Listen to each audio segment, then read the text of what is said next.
ndabaramukije nanone bavandimwe mu izina rya Yesu amahoro abe muri mwe nimukagira undi mwenda atari uwo gukundana kuko Yesu yadukunze ikibazo gikomeye nuko aho gukundana ahubwo urwango ruragwira mbese dukora iki mbese tugire dute umuntu wese utuye ku isi kirazira kwa buri umwanzi n'umukunzi ariko n'uwo mukunzi bavuga nabonye ari uw'igihe gitoya mu rwandiko rwa mbere rwa Yohana ibice 3 umurongo wa 10 niho hatubwira kudakunda mwene se atari umwana w'Imana iyo ukomeje ukamanuka ukajya ku murongo wa 15 niho tumvikana neza ko umuntu wese wanga mwene se ari umwicanyi ko turabavandimwe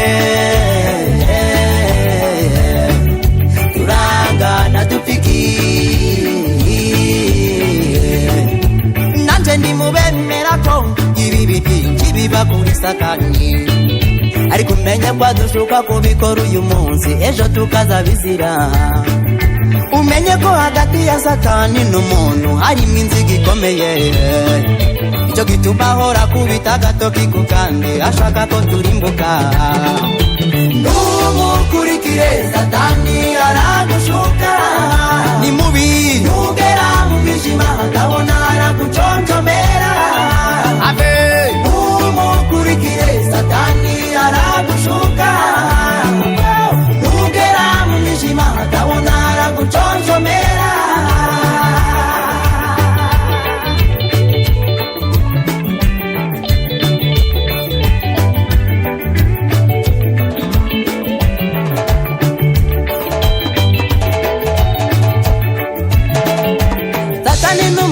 kukahora tereka ibyiza byo gukora icyaha ntatereka ingaruka zacyo arusha umukobwa gusambana ariko namwereka ko arahagura indahindaro muri ubwo busambanyi ntabwo yakwerekana ko ejo hazavamo uburwayi aragushuka kwica umuntu ariko nakwereka ko ejo uzaba uri muri gereza aragushuka ngo ujye kwiba akaguhisha kurafatirwa mu cyuho mbega umugome we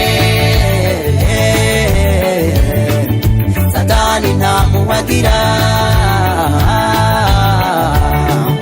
aragushuka gutandukana n'uwo mwashakanye nakwereke gutagaciro akwereka ishusho y'ibyiza byo gukora icyaha naguha ishusho y'urupfu akwereka uyu munsi ariko ntiyakora ikosa ryo kukwereka ejo hazaza arakubwira ngo nukora uravunika akaguhisha ko ejo uzicwa n'inzara ayiwe mbese uwo wamubwira inshuti numukurikire Satani aragushuka ni mubi ntugera mu mwijima atabona araguconjomera abe numukurikire Satani aragushuka ntugera mu mwijima atabona araguconjomera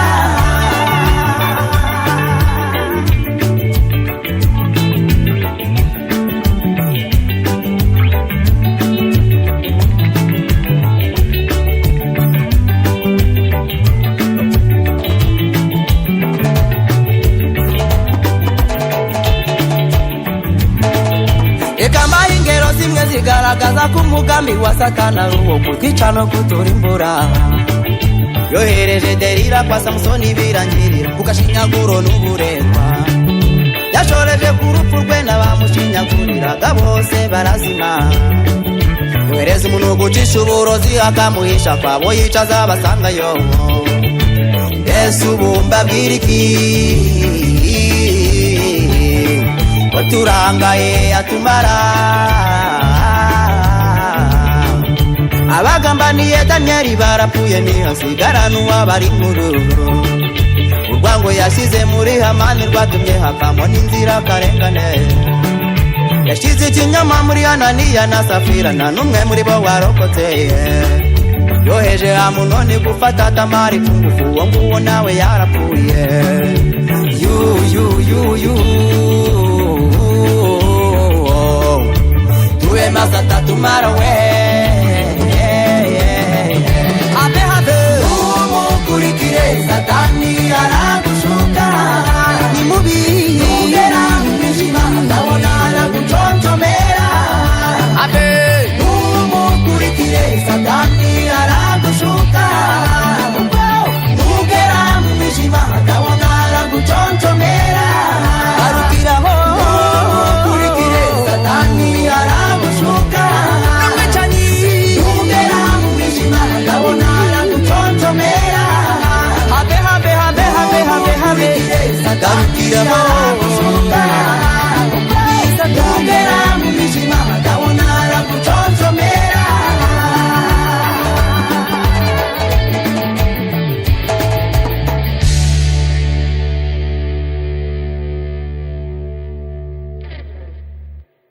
tubahaye ikaze bakunzi ba Odd Music Studio Channel. Turabakiriye mu gisata cya ririmba. Mumaze kutumenyera mu bisata bitandukanye nk'igisata cya Mohamax. Twaje rero muri ririmba aho twakiriye umuhanzi Silas. Mumaze kumenyera cyane ku izina ry'ibya Yesu ni ku murongo. Hanyuma Silas, ntago waruherutse Nyagatare. Muri make ni iki kintu cyaba kikuzanye Nyagatare? Ikintu cyanzanye muri Nyagatare, mu karere ka Nyagatare, by'umwihariko urumva ndi muri Odd Music ngira ngo studio. Hanyuma iyi studio iri mu ma studio yankora indirimbo nyinshi cyane. Nubwo nagiye hari izo nakoreye ariko iyi ngiyi yankora indirimbo nyinshi cyane. Ndetse imaze no kuruta izindi nagiye nkoreramo. Kuko niyo nakoreye indirimbo nyinshi kurenza izindi studio. Hanyuma n'ubundi rero ngarutse muri Nyagatare muri Odd Music Studio gukora n'ubundi izindi ndirimbo zimwe ndetse baratangira kuzumva mu minsi ya vuba kuko nicyo kinzanye hano. Abantu benshi bari bamaze iminsi bambaza ngo ese ngo indirimbo ngo agashya kari hehe. Ubu ngubu agashya kagiye kuza kagiye guturuka muri Odd Music Studio ikorera Nyagatare ahantu ku isoko.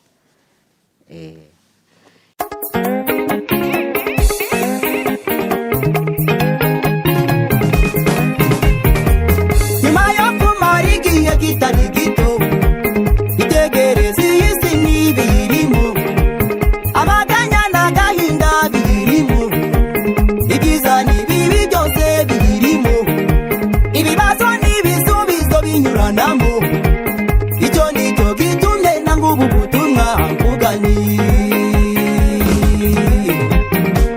uretse gukizwa nk'abajya mu ijuru umuntu wese akita ku iherezo rye ibyo dukora tukabikora dukiranuka tukishakira ubwishingizi ku Mana naho ubundi by'isi naho byatugeza n'ukuri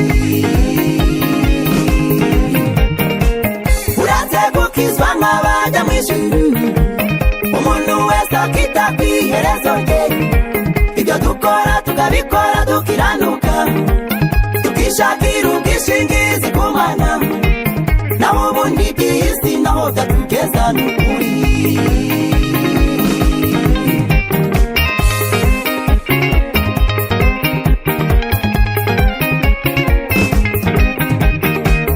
Imibabaro n'imiruho by'isi biri gutuma bamwe banduranya we bamwe bariba abandi bagatoroka ingo mu ngo z'abashakanyeho biracika dore bamwe baravuka abandi bapfa batangira urugendo abandi barusoza hari abicwa n'impanuka n'ibyorezo abicwa n'intambara cyangwa uburozi abapfa batarabaho nabo ni benshi munsi y'imyaka 5 nabo si bake harimo n'abiyahura bashaka urupfu ngaho kuko udapfuye wapfa ukavaho abandi barishora mu biyobyabwenge ngo bitume nabo batora agatotsi ariko kubinywa si cyo gisubizo kuko iyo bibashizemo basanga ibibazo byiyongereye uretse gukizwa nk'abajya mu ijuru tukishakira kwiherezo rye ibyo dukora tukabikora dukiranuka tukishakira ubwishingizi ku Mana naho ubundi by'isi naho byatugeza n'ukuri uretse gukizwa nk'abajya mu ijuru umuntu wese akita kwiherezo rye ibyo dukora tukabikora dukiranuka tukishakira ubwishingizi ku Mana naho ubundi by'isi naho byatugeza n'ukuri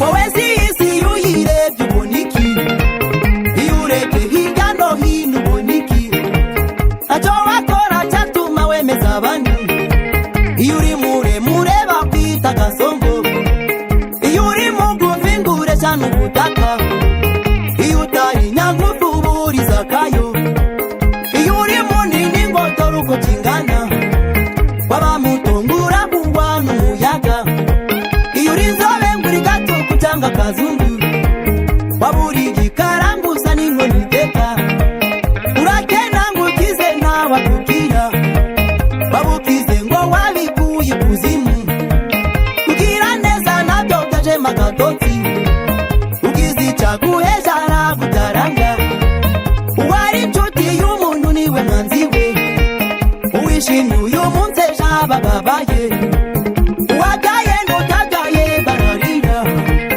umubwire n'umukene ntibanyuzwe utarigeze ahemuka akiri muto ayiguhemuka ashaje ye babawe ibibi nibyo byinshi kuruta ibyiza abababaye nibo benshi kuruta abishimye reka nkugire inama kandi yagufasha ntubabazwe n'ubw'isi itagwiriye umuntu wese agendana n'ibimuhiga ugenda ukagaruka ujya ushima Imana isi wari ishaka ko nta mahoro wagira witsinda n'uguhora wihangana nuko rero yikure mu mubabaro utandukanye umubiri wawe n'ibibi bikuve mu mutima bijye kure yawe ukizwe neza kandi usenga ubudasiba naho ibyo bindi ubona byose ni ubusa ikibirusha agaciro n'ubugingo buhoraho uretse gukizwa nk'abajya mu ijuru umuntu wese akita kwiherezo rye ibyo dukora tukabikora dukiranuka tukishakira ubwishingizi ku Mana naho ubundi by'isi naho byatugeza n'ukuri uretse gukizwa nk'abajya mu ijuru umuntu wese akita kwiherezo rye ibyo dukora tukabikora dukiranuka tukishakira ubwishingizi ku Mana naho ubundi by'isi naho byatugeza n'ukuri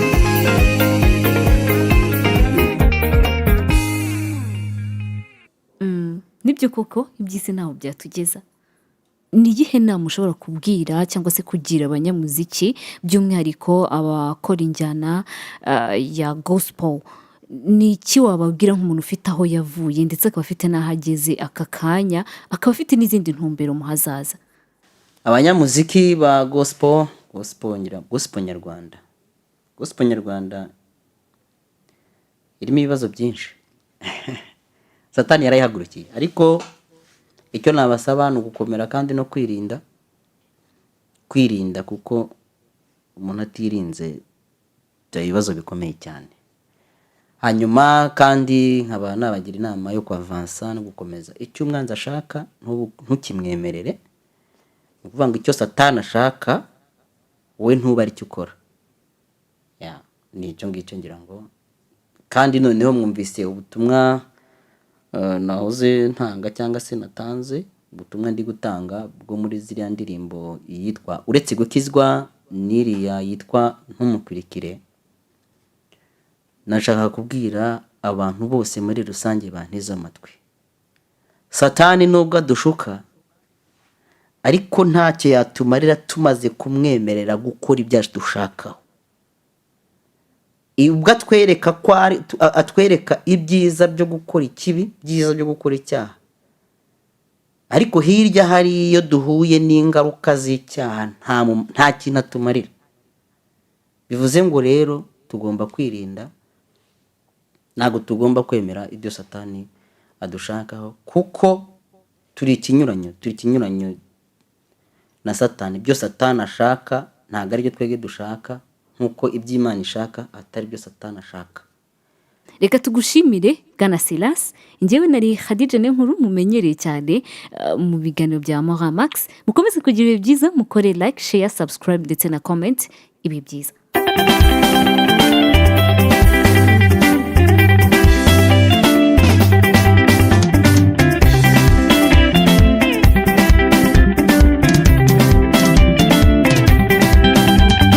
Yesu ni umari nyotaha, atanga amahoro n'imiza, atuma tubana n'inshuti,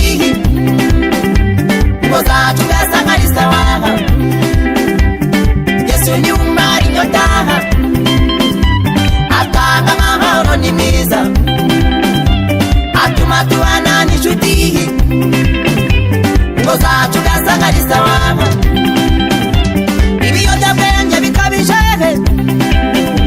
guhungabanya umutekano, ibiyobyabwenge bikabije gutwara ubuzima bw'abantu, bibwira ngo bimara inyota, ahubwo ari icyaka gusayo. Ibiyobyabwenge bikabije guhungabanya umutekano, ibiyobyabwenge bikabije gutwara ubuzima bw'abantu, bibwira ngo bimara inyota, ahubwo ari icyaka gusayo. Kanyanga imara inyota hehe, urumogi cyangwa muri turehe, ibyo bya nyirantare bavuga, ahubwo ko bitesha umudehe. Kanyanga imara inyota hehe, urumogi cyangwa muri turehe, ibyo bya nyirantare bavuga, ahubwo ko bitesha umudehe. Yesu ni umari inyota, atanga amahoro n'imiza, atuma tubana n'inshuti, ngo zacu gasa nk'ari sawa. Yesu ni umari inyota,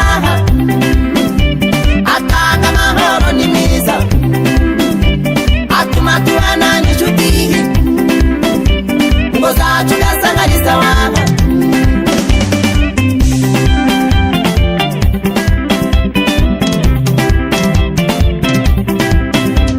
Uwabinyweye ahinduka nabi, bimushyira muri swingi akangirika, bimukura mu cyubahiro akwiye. Uwari umugabo akaba ikigwari, bimutera umutima mubi, akarangwa no gukora amarorerwa, gukubita no gukomeretsa, uwahohotera igitsina gore.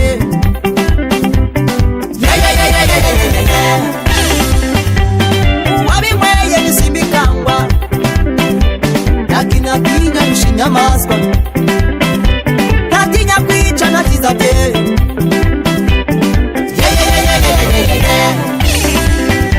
Naterambere yarashize, kandi ukora ibyo ntabyizera kiriho, kenshi yibera muri gereza. Yesu ni umari inyota, yabibwiye umusamariyakazi, Yohana 4:13 kugeza kuri 14. Yaramubwiye ngo unywa kuri aya mazi yanyu azongera